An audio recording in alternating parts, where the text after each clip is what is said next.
Hello, this is Bill, and welcome to War Notes, a conflict podcast.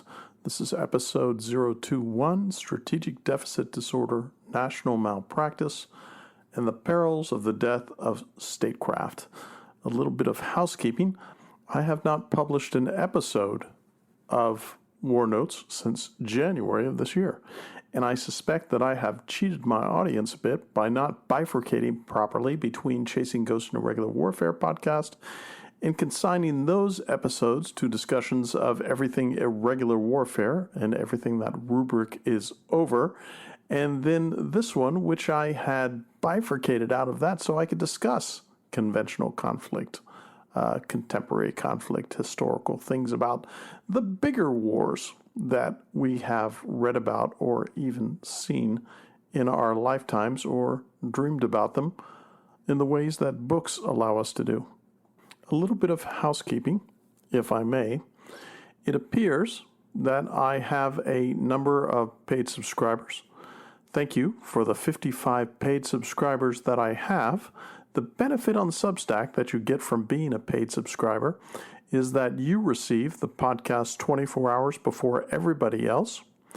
You get my Chasing Ghost microburst podcast, occasional podcasts I do 15, 20, 25 minutes, maybe longer, in which I discuss things all across the board. As a matter of fact, hat tip to Dre, who said, she said, Bill, do those microbursts and don't confine yourself to military topics, as I did recently with microburst number 5. So Dre, I hear you, and I think I'm going to capitalize on that very thing. And also, you have applied the BTA, boot to ass, to this podcaster so that I do those more frequently because I don't do them frequently enough. And the other paid subscriber benefit is that you can chat with me directly. So there's that. Somebody recently sent me some interesting podcast rankings in various venues. Substack notified me that I am now, I think, number 35 in history podcasts here, in million podcasts. When it comes to terrorism podcasts, I happen to be number 17. When it comes to counterterrorism podcast, I happen to be number 15 on Earth. So that made me think, well, where am I on Earth in podcast rankings? Well, this proud podcaster is happy to tell you, believe it or not, I am in the top 2% of podcasters planet-wide, which places me at a very neat number 15,000 plus, which means that's my ranking, 15,000. I am above 15,000, which means that, like Joe Rogan, he's probably in the top 100. I am in the top 15,000 plus. So I don't want my head to get too big, and I don't think that it will. But I always appreciate the fact that I have loyal subscribers, both free and paid, and I am happy to have you both. And all I would ask you to do, if you don't mind, is that this being the summer, you can leave a rating by star, preferably 4 or 5, and a narrative rating will have me forever in your debt on the podcast vendor of your choice.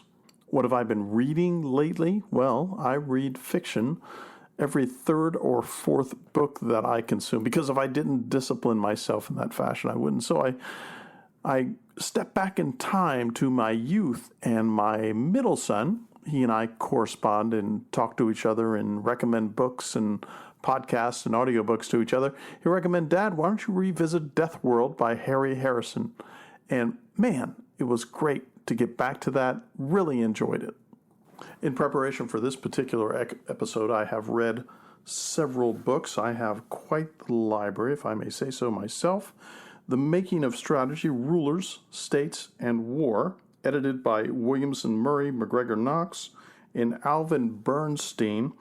Love Williamson Murray. As a matter of fact, he was the editor of the Military History Quarterly. You guys may remember, for those of you who are gray in the beard and the hair, that these were the hardback magazines that came out.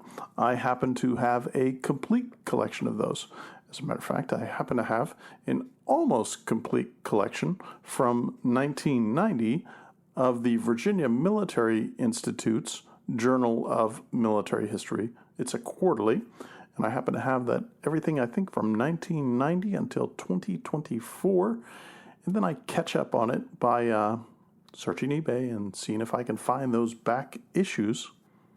Also read Michael Mazar's brilliant book, Leap of Faith, Hubris, Negligence, and America's Greatest Foreign Policy Tragedy, which happens to be, of course, the Iraq War. I would say it extends to all of the wars that America has been involved in during that entire time. And, of course, John Boyd, Robert Coram, has written a book on Boyd, which I enjoy. There's a fellow out there by the name of Mark McGrath. I'd like to do a hat tip to him, and I'll provide you a link to his podcast, and I highly recommend it for all things Boyd, John Boyd, Colonel John Boyd, the ghetto colonel. Now, what I'd like to do is reinforce something. I have discussed strategy and grand strategy on occasion in other episodes, even in Chasing Ghosts. As a matter of fact, I did a framing and decisions episode when it came to strategy and grand strategy, and you can go back in my catalog and you can find that if you cruise the catalog. Let's do a quick primer here. What is tactics? Tactics would be the bleeding edge. That is the company level, for the most part, combat in ground and air. Operational and campaign level would be those things where you take all of those tactical elements and ensure that you are providing a bridge to the strategic imperatives and goals of the policymakers and the flag officers and such. And then you would have strategy and grand strategy, which for the most part would be the province of in the U.S., it would be the province of the flag officers, the Special Executive Service, the 8,500 reprobates that are in the Department of War who do that along with their evil mediums, and of course the politicians. Politician is a fancy word which simply means violence broker, which is why they tend to have a say in crafting strategy and grand strategy. There was a fellow back in the day by the name of Edward Luttwak, and I think he's still alive now. Man, he must be in his 90s or whatever. He's written about the grand strategy of the Roman Empire. He's written on strategy and such, and I find him to be fascinating realpolitik, much like Kissinger, but I think so much better than Kissinger, because Kissinger, while brilliant, could never get his head out of trying to chase paparazzi and be that guy who had the influence in every administration that came across the board in the Oval Office. As Thomas Hobbes would tell us, quote, general inclination of all mankind, a perpetual and restless desire of power after power, that ceaseth only in death. Man, when I said that, I almost found that I sounded like I had a lisp, but I think that's important because it guarantees you that what you're listening to isn't AI generated, but the genuine article of a human being speaking into a microphone and recording his podcast before he issues it next week. So McGregor Knox, when it comes to history and strategy, said something rather interesting in the chapter entitled Continuity of Revolution and Strategy. Quote, in this bewildering world, the search for predictive theories to guide strategy has been no more successful than the search for such theories in other areas of human existence. Patterns do emerge from the past, and their study permits educated guesses about the range of potential outcomes. But the future is not an object of knowledge. No increase in processing power will make the owl of history a daytime bird. Similar causes do not always produce similar effects, and causes interact in ways unforeseeable even by the historically sophisticated. End of quote. Historically sophisticated is not what one finds in the West. I go on. Quote, worse still, individuals with their ambitions, vanities, and quirks, make strategy. Machiavelli's prince is sometimes a better guide than Clausewitz to the personal and institutional vendettas that intertwine unpredictably around the simplest strategic decisions. Finally, conflict is a realm of contradiction and paradox. The most successful analytical, but not predictive framework for contemporary strategists identifies 5 levels and 2 dimensions in which the reverse logic of conflict operates, and asks, with calculated irony, can strategy be useful? Now, what I find, end of quote, what I find inevitably is one can have all the tools, all the predictions, all the forecasts, all the composition and dispositions that you need of the enemy forces. And as I mentioned in an earlier podcast where I talked about red teaming and Ono's 5 whys, and trying to be rather more sophisticated than one is in the path that we have struck in the past few generations. I was going to say decades, but I'll say generations. It doesn't seem as if any forethought takes place. I had mentioned Mazar's book that I used to prepare for this episode, and he finds it in the Iraq War, the substantial strategic and grand strategic malpractice, disorder, disagreement, and such was so great that I happen to think that if one were to make a thumbnail sketch of what happened then in 2002 and 2003, when they were preparing to have this war in Iraq, no one thought it through. No one examined the branches and sequels. No one looked at the stability issues after the big war would evaporate. And of course, no one looked at the fact that once one launches a larger war and the dust settles and there's a stalemate or a clear victory or a clear defeat, all the now oxygenated embers of generations and centuries old hostilities, civil wars, intra-theater wars, actual military conflicts, all of those resurface. And especially in the Middle East, where as a result of having a very verbal and talkative culture for remembrance, their remembrance stretches back again for centuries. Knox goes on, quote, ultimately, makers of strategy must narrow their focus. Too much complexity makes the mind seize. At a minimum, they must see clearly both themselves and potential adversaries, their strengths, weaknesses, preconceptions, and limits. Through humility, relentless and historically informed critical analysis, and restless dissatisfaction, even in victory. They must weigh imponderables through structured debates that pare away personal, organizational, national illusions and conceits. They must squarely address the issues that are bureaucratic orphans. They must unerringly discern and prepare to strike the enemy's jugular, whether by surprise attack or by attrition, in war or in political and economic struggle. And in the end, makers of strategy must cheerfully face the uncertainties of decision and the dangers of action. End of quote. I think that is a brilliant summation. And you will note the use of the term uncertainty. If a strategist, a grand strategist, or especially that tactician or operational campaign planner and participant, if they don't pay attention to the things that can go awry, project the things that could go wrong, compensate for that in this vast clash between two complex entities in kinetic warfare, things will not go as well as the practitioners and the policymakers supposed. Again and again, it is the pride that comes before the fall. It is the lack of institutional understanding of red teaming and discussing maybe what that 10th man would say, where he has the moral courage to disagree. Because if you don't have that and you're getting involved in these massive campaigns, and strategic war footings that even now America is on once again.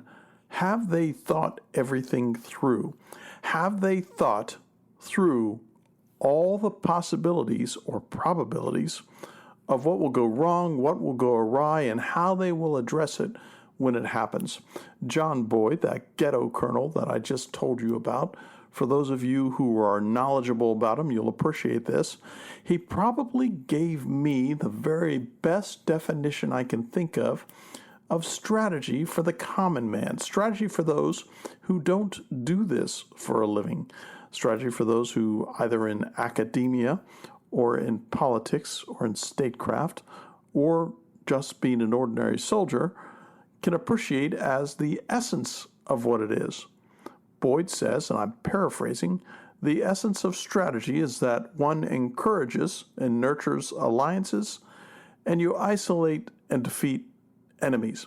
Now, on its face, it does seem like something from the University of the Intuitively Obvious, but I guarantee you, in all the planning documents and all the planning sessions, in all the talk and the back and forth that goes on at the highest levels in the U.S. government, I would say Western governments, as a matter of fact, I would say all governments on the planet, I do not think that they brook the discontent or disagreement that is necessary to come to the fullest explanation of what your plan is going to look like and what is going to happen if a nation state executes that plan and all of a sudden one discovers that that plan is not going as one expected, which, by the way, is inevitable in 99% of the cases when it comes to war.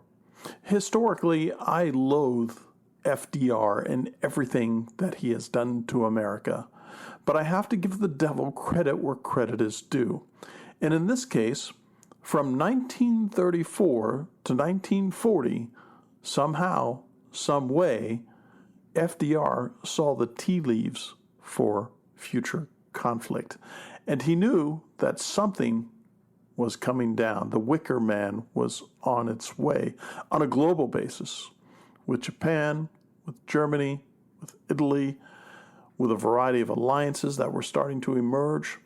Thanks to, I would say, from March 1933, when he was inaugurated into office, all the way to the budgetary items that were in the 1942 defense doctrine at the time to build new ships and build new armies and expand weapon systems and invest in R&D, one would be hard-pressed to find somebody who wasn't as prescient prior to the war as FDR and his cabinet were. So, to give the devil his due, between 1937 and 1940, and then, of course, the very large War Department budget in 41 and 42, primarily in 1942, it was thanks to him foreseeing, forecasting, and putting in place, because ships take a long time to build, they take a long time to be, I wouldn't say perfected, but to work together. Everything is a system of systems. We exist in everything that we do, no matter how banal. Whether you're a mechanic or a plumber or a war planner, or you build weapon systems, or you work in a corporate office that provides widgets for Amazon, systems of systems is vital for you to figure out what the hell is going to go on in the future, and you have to set your planning right and make sure that you've taken those finite time and resources that you have and invested them in a fashion in which you can, I guess, meet that plan, that forecast, as best as you can. But in the case of war, the investment in this case between 1937 and 1942 in what one would today call exquisite platforms and large weapon systems, capital ships and such, the homework was done, and I think that that was part of the reason America succeeded during the war to save Joseph Stalin from 1932 to 1945. Why do I not use 1939? Because, among everything, when we look for that kinetic interloper that causes all of the cogs and wheels to come together to create the fantastical conflict that would consume the world for the most part over the next 13 years, 1932 would be the Japanese invasion of China and the kinetic start of World War II. Now, I use the term statecraft here, and one would find that if one were a diplomatic historian, and I am not, I merely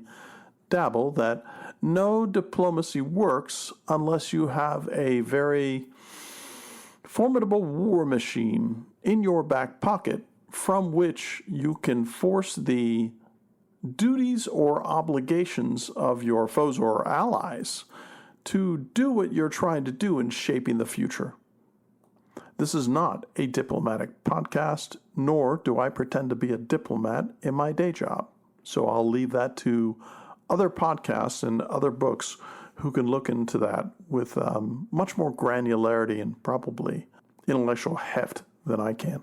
I'd mentioned earlier this aspect of uncertainty, and John Boyd, is one of those few people, I think, who really looked at that and said, what is this thing and what does it have to do with strategy?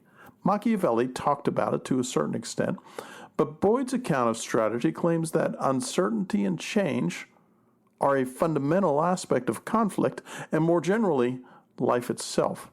Rather than avoiding uncertainty, embracing it will help individuals and organizations to survive and thrive. I've spoken of this when I talk about anti-fragility and those two frameworks and how they prepare and actually innovate in war-making machines to succeed or not be defeated. Now, Boyd's emphasis on uncertainty comes from a variety of sources, I suspect, but most notably, it comes from his unique connection between and synthesis of Gödel's incompleteness theorem, which is, quote, one cannot determine the consistency of a system within itself, end of quote. Heisenberg's uncertainty principle, quote, one cannot simultaneously fix or determine precisely the momentum and position of a particle, end of quote. And of course, the second law of thermodynamics. All natural processes generate entropy. And what, might you ask, is entropy? Happens to be a 3-syllable word, but it is a measure of disorder, randomness, and energy dispersal in a physical or information system. It is central to the second law of thermodynamics, which states that total entropy always increases in an isolated system over time. When it comes to conflict, I'm also fond of telling people that Newton's third law is that for every action there is an equal and opposite reaction. And I love to note to people that Newton's third law is a stone-cold motherfracker, and it affects everything that we do. After all, I am fond of saying that artillery is not the king of battle, Murphy is. Boyd is also famous for the OODA loop, which is observation, orientation, decision, and action. Remember, John Boyd was the one who helped to develop the F-16 and revolutionized fighter warfare in the jet age. So, to make this simple, observation is noticing or perceiving a situation, orientation is interpreting or making an estimation of this situation. The decision is making a decision, in my mind, taking a decision of what to do about the situation. The action is actually taking the action. The simplest way to describe this is that one is in a car, and in front of you, you have a left turn lane and a forward lane and a right turn lane. You are coming to a traffic intersection with lights. You want to make a left turn. Therefore, you observe the light. You orient yourself by getting in the left turn lane. You take the decision on whether to wait for the arrow, the left turn arrow or the green light, and make sure that the way is clear. And then the action is, of course, taking that left turn. By the way, I share with Adam Carolla the notion that if one is at a green light and you have a left arrow, you're in the left lane, but you can only turn on that left arrow if the light is actually green and there's no traffic coming. I will always go on the green, even though I'm told not to, until that left-hand arrow comes. because I am a creature of practicality and not law obedience.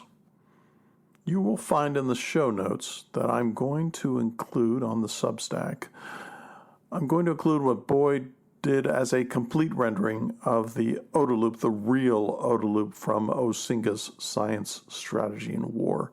It's on page 270. And I would urge you to take a look at that, see what you think.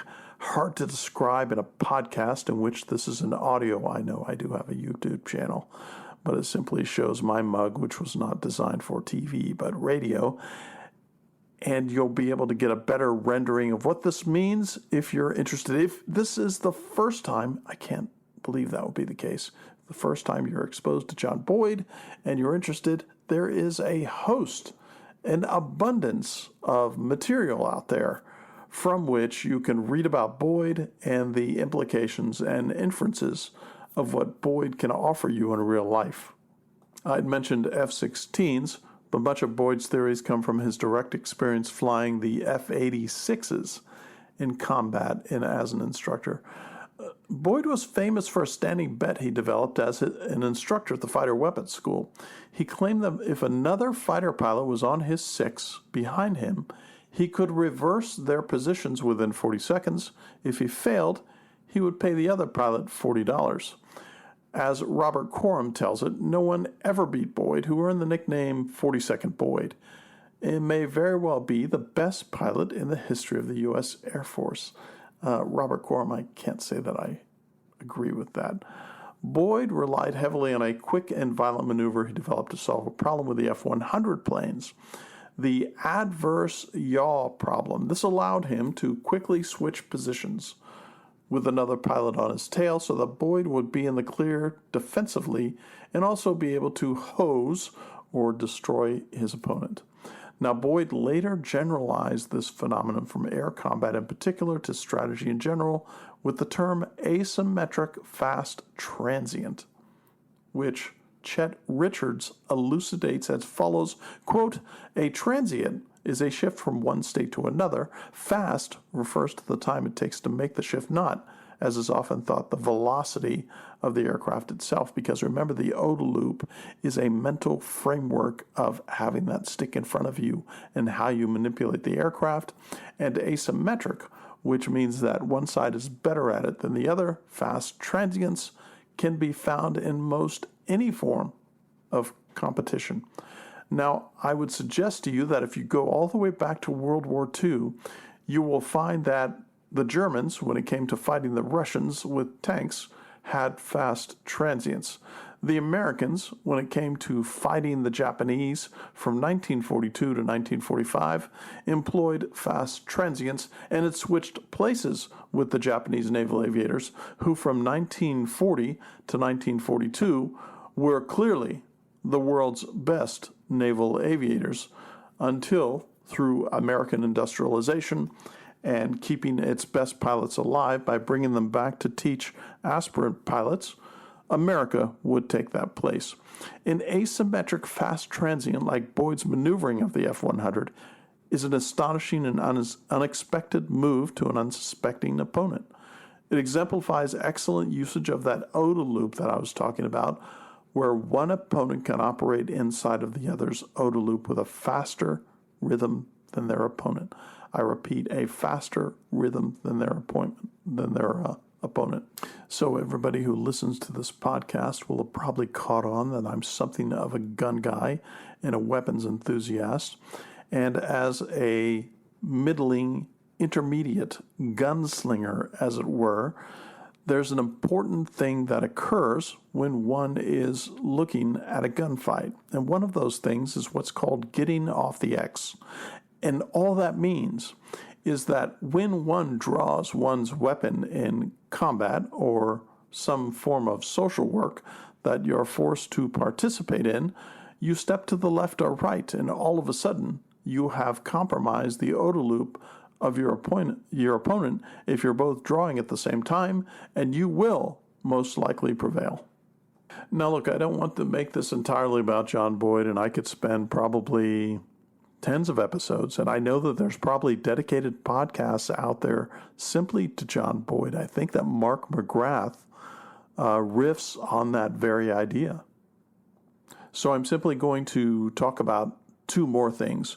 You've heard me use the phrase complex adaptive systems to characterize what armies look like, what naval personnel look like, navies, air forces, whatever the case may be. Boyd's theory on this fits neatly with the development of complex adaptive systems. And according to Osinga, Boyd would interchangeably refer to armed forces as complex adaptive systems, organisms, systems, processes of transformations, or even brains. For the most part, he used these as synonyms in his descriptive framework. And one last thing I want to cover here, and that's something that's always been important to me, and those of you who are consistent listeners know that I enjoy, if not find myself disturbed by moral injury and the moral aspects of warfare, because another important aspect of Boyd's account of strategy is his emphasis on moral warfare. Like many of his ideas, it accords with the interest of and interpretation of Sun Tzu, and I would say Sun Tzu's grandson, Sun Pin. Here, the moral doesn't strictly mean the ethical sense, right and wrong. Boyd defined it as the grand strategic game of question mark, as the cultural codes of conduct or standards of behavior that constrain, as well as sustain and focus, our emotional, intellectual responses. To put it simply, the moral aspect of war conflict can be described in terms of trust. If we are teammates or allies, can we trust each other? Do our enemies trust each other? Trust leads to effective collaboration and coordination. Mistrust leads to stalemate and failure. Now, riff back to what I said about 30 minutes ago when it came to fomenting, forming, and encouraging alliances and isolating enemies. All of this falls into play. Whether it is the huge volumes that could be book stops that are based on diplomatic history, how to conduct diplomacy, how to conduct warfare, reading that huge tome on warfare by Clausewitz, reading all of these volumes that are out there, that bloodless practicum available to all the warriors and warrior aspirants that are out there and have been out there for millennia. All of these things are a key part of how to have effective strategy. And here's the case I'm going to make after going through all of this. America has suffered a keen strategic deficit disorder since the end of World War II. Since 1945, as a result of the oceans and a variety of other circumstances, America came out of that relatively unscathed, unharmed, with a huge industrial base, and was able to use that to become the hyperpower that would stand astride the planet. I was retained by Scott Horton at the Libertarian Institute to do a course, and I think the course was 9 hours, approaching 10 hours, on strategic stalemate and defeat of American forces since 1945.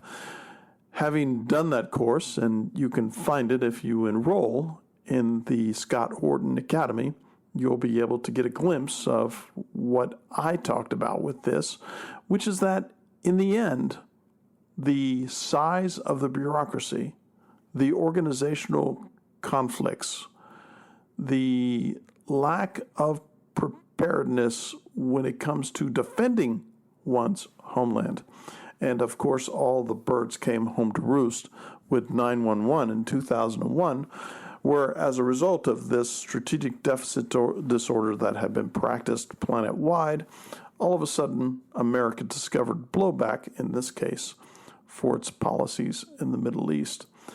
And I would tell you that when one looks at the strategic wheelhouses of either party, of any regime, of anywhere you'll find the SES, the Special Executive Services, whether it's in the intelligence community, the Department of War, the old Department of Defense, all of these, they tend to have a very poor exemplar for red teaming, for examining with vigor and intent. Well, Is your claim correct?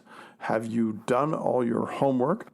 When one looks, for instance, at all 21 casus belli that the Bush administration used in 2002 and 2003 to culminate in their decision to invade Iraq, one finds that none of those held water. I want to quote from Michael Mazar's work. So if we wanted to examine, in contemporary terms, something that occurred not in World War II, but occurred in 2002 and 2003, for the planning here, Mazar has some interesting things to say about this. Quote, one of the senior officials I interviewed for this work was describing the uncooperative, indeed actively subversive behavior of Donald Rumsfeld's Pentagon during the later war planning process. It was, this former official said bitterly, nothing less than criminally negligent. At the time, I took it for a metaphorical claim, a sort of elusive reference, but the more I've thought about it, the more I believe that the concept of criminal negligence offers perhaps the best avenue to a conceptual framework for assessing accountability in national security contexts. I would propose what might be called a doctrine of policy negligence to apply to future cases. Negligence in a criminal setting refers to a failure through action or inaction to meet an established obligation to some person or group. It does not encompass true accidents. For example, automakers are not held liable if someone had a heart attack at the wheel and drives his car into a tree, but if the automaker knew that the steering system had a flaw and did nothing to correct it, and accidents result, they can be held to be criminally negligent in a court of law. The responsibility involved derives from what is termed a duty of care that arises in certain relationships, sellers and buyers, managers and employees. When someone has such a duty of care, they acquire a reasonable person responsibility for exercising that duty. Failing to do so makes them negligent, even legally negligent. And I think that when one looks in toto at the policy planning, at the policy execution in the Department of Defense at the time, it was laughable. It was so poorly done. It was incredible. Now, there were incredible things done by the American Armed Forces in Iraq in their run to Baghdad and all the rest of it. But once hostilities ceased and America had inevitably uncorked all of those brewing Civil War indicators within the country itself, and then they bring in their Roman-style proconsul, Paul Bremer, who just screws everything up from day one and never stops. I am not blaming everything on Bremer. Bremer, I'm certain, had a host of advisors and colleagues and policy wonks back in D.C. who did their very best to make it as painful and useless as possible in the execution of this debacle in Iraq. And this debacle, of course, extends itself to Afghanistan, to the Obama regime's impetus of new wars in Syria, in Yemen, in Libya, and the Horn of Africa. It goes on and on. One is very hard-pressed to find evidence after 1991 of a confined willingness to go to war with clear objectives in which there is an exit strategy. There was no exit strategy articulated in any of this.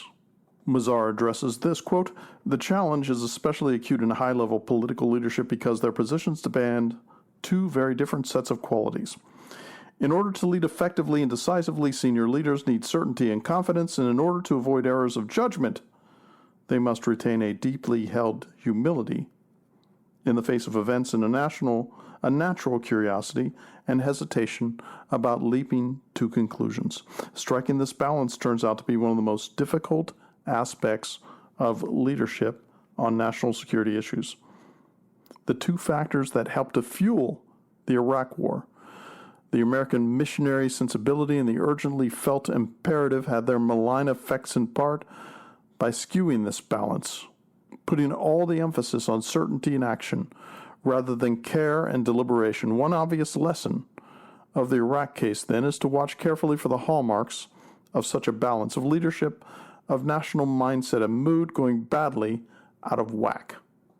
This, along with the hidebound attitude of the officials in the Department of Defense at the time, in conflict with the Department of State and others in the administration, led to a growing lack of consensus on how to move forward and what those plans were.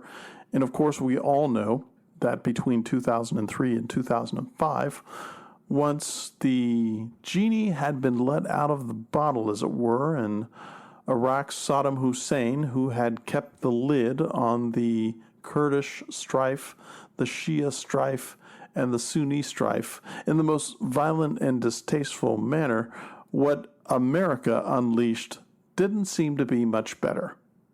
Now, Mazar, great writer, by the way, he writes this in 2019, but I think it's prescient.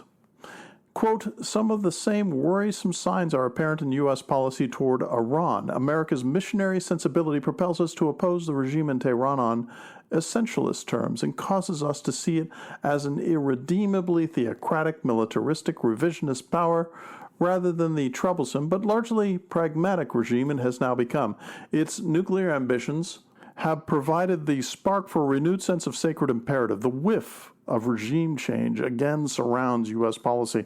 And once again, I want to repeat that when you look at all of this in total, what you find is that all of these nation-building projects, which are poo-pooed for the last quarter century, and the claims are made that we're not trying to do that, but they are, and they do, despite what their claims are that they make.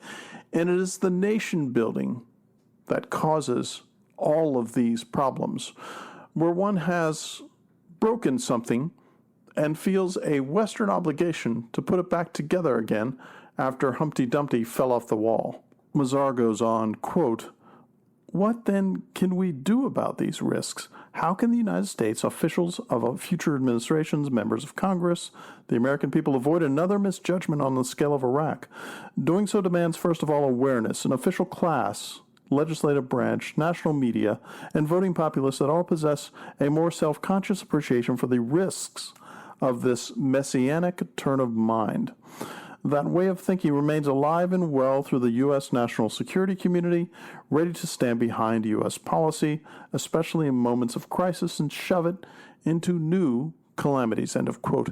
Yes, a cavalcade of calamities, because America seems to lack, if not the West, the judgment, or the cast judgment, as it were, where they can look at things in a much more serious and, mind you, contrarian fashion and take a decision that maybe this is not the best thing to do, despite the beauty of the moral crusade or the urgency of having to do such and such.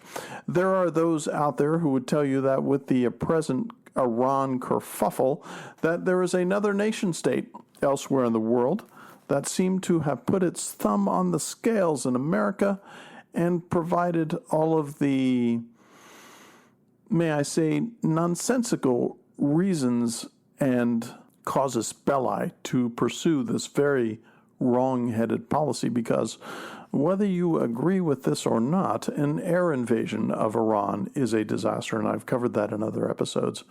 A ground invasion of Iran, I would say conceivably, could bring the downfall of America. There is a part where I disagree with Mazar, where he says, quote, the trick is to avoid throwing the benefits of American global activism overboard, even as we draw limits on its ambition. America's post-world effort to build the architecture of a global order has had important benefits for the U.S. and the world. It also provides the U.S. arguably the most significant competitive advantage ever enjoyed by a great power. It has allowed us to rally the efforts of dozens of value-sharing democracies, and often to speak in their name as defenders of principles of non-aggression, end of quote. I don't know where in the world Mr. Mazar would come up with that notion that that is non-aggression.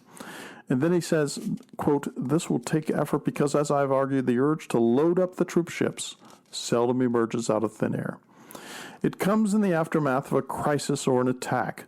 It has been whipped into a preset frenzy by months or years of demonizing another country or leader, and when it arrives, the feeling of rightness that presses itself upon the nation, not merely upon senior officials, provides a passionate urge to abandon critical analysis, throw caution to the wind, and just act. Remember, this is 2002 and 2003. And remember the curious raft of maritime incidents that have provided the preamble for America's entry into conflicts.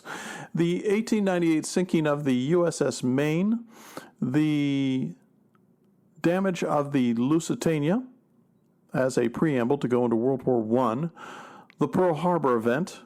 You have the Tonkin Gulf debacles that start the train for America to get much more involved in Vietnam and such. And then one of my favorite naval officers of all time, my two favorite naval officers, would be Chester Nimitz, who I think was the finest naval officer to serve in the American Navy throughout its entire history, who, by the way, did not fire a gun in anger, as it were. And then Admiral Hyman G. Rickover, the father of the nuclear navy, who did a book in 1976 called How the Battleship Maine Was Destroyed. He investigated that 1898 sinking of the USS Maine and concluded that an internal coal bunker fire, not an external Spanish mine, caused the fatal explosion. But of course, the rest is history. If you listen to my recent Chasing Ghosts podcast, where I discussed Remembrance Day, and I took us all back in the Wayback Machine to examine what America did between 1898 and the early 1900s in the Philippines, well, make sure that you gird your loins if you listen to that episode, because it isn't for the faint of heart to show just badly American arms can cause not only moral injury, but the murder of civilians at the wholesale level. This is at the turn of the 20th century. I'd like to conclude with one more quote from Mr. Mazar. Quote, "One of the sources I consulted in the course of my research was a highly experienced civil servant, a senior official in the Bush administration who had worked up close with Rumsfeld and Rice and Wolfowitz and Feith and Libby, who spoke of his frustration with the policy types who pushed an ill-informed concept without a clear sense of how they were going to make it happen. The problem was, he pointed out, that such missionary thinking was endemic to our system. U.S. administrations of either party were typically populated with senior national security officials whose ideology was infused with the collective myths of the nation and fired by the commitment to personal visions sometimes disconnected from reality. Iraq was far from the first example of this type of excessive, imperative-driven expression of our deeply admirable, but nonetheless volatile, national instincts. And he worried it would not be the last." End of quote. Well, you know what? That's a fact. And it's not going to stop. Unless there is a re-examination of all the levels of power of war-making in the U.S., I was deeply disturbed when the Department of Defense was turned into the Department of War recently over the past year, and that I have always contended that since the end of World War II in 1945, that the Department of Defense has not done a whole lot of defending in a much more offensive manner, engaged with the world as a hyperpower. I recently did another episode in which I talked about the Dunroe Doctrine, the 21st century manifestation of the Monroe Doctrine, in which America quietly and effectively resolves not to be a global hegemon, but to be a regional hegemon, to allow Iran to be a regional hegemon, to allow Russia to be a regional hegemon, to allow China to be a regional hegemon. Because there are many benefits to that. America, all of a sudden, is not spending blood and treasure on both Pyrrhic victories and windmill tilting around the planet to right wrongs. And we know that, with the exception of Germany and Japan, which have been spectacular examples of the American empire going out, fighting, prevailing, doing the right thing, and all of a sudden, both those nation states, for the most part, are acceptable in civilization again, with the exception, of course, of Germany, who has taken the Morgenthau Plan from 1944 by the U.S. Secretary Henry Morgenthau Jr. to turn Germany into a pastoral and non-military nation. They have stepped up and volunteered for that nearly 80 years after the fact, and they are on their way to deindustrializing and causing Germany not to be as effective and forward-thinking as we would normally hope. But today, it is time, once again, I guess I'm on my soapbox again, for America to step down from being a global hegemon, for America to become a regional hegemon for good, and much like the Swiss, to defend ourselves with vigor and only export violence under the most extreme circumstances, and not engage in the endless color revolutions, wars, and suborning of other powers around the world to American benefit. Because as we've seen, as I mentioned in a previous episode, Iran's problems didn't start in 1979. They started with American interference in 1953. So there it is. I hope you've enjoyed this episode of War Notes. I apologize. I haven't done one of these since January of this year. I'm going to probably try to do them more frequently as I am my microbursts for paid subscribers. Again, Dre, thanks for the shout out, and I will do that very thing thanks to your BTA. If you enjoyed this, please leave a 4 or 5 star review. If you leave a narrative review, I will be forever grateful by your indulgence. I am on Substack.